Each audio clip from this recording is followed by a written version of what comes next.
Amis du chasseur français, bonjour. Alors aujourd'hui je me trouve avec René. René qui habite en Seine-et-Marne, mais René qui est belge. et qui aime donc les... Frites. Et qui veut donc des Patates. patates dans son jardin. Alors comment t'as fait René pour tes patates? Dis-nous tout. Donc au mois de mai, je les ai plantées vraiment comme il fallait. Donc tous les 20 à 30 cm. Je devrais en avoir 12 belles plantes ici. Au lieu de 12, j'en ai 2. Et donc une toute petite au milieu qui essaye de devenir une grande.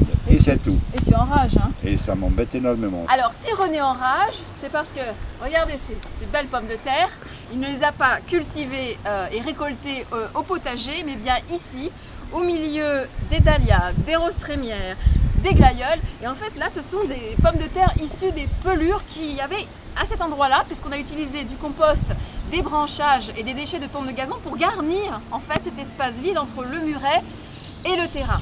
Donc vous, procurez-vous toujours bien des plants certifiés en clayette pour chaque année, pour éviter les maladies et les virus, mais gardez bien en mémoire qu'il ne faut pas jeter les pelures, les épluchures de pommes de terre dans le tas de compost, parce que sinon vous allez toujours retrouver des pommes de terre et des pommes de terre, souvent très malades.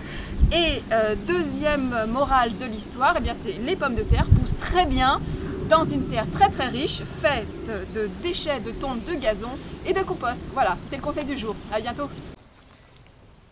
Vas-y René, il pleut. Pendant ce temps-là, montre-moi tes patates. Oh, voilà. Belles patates.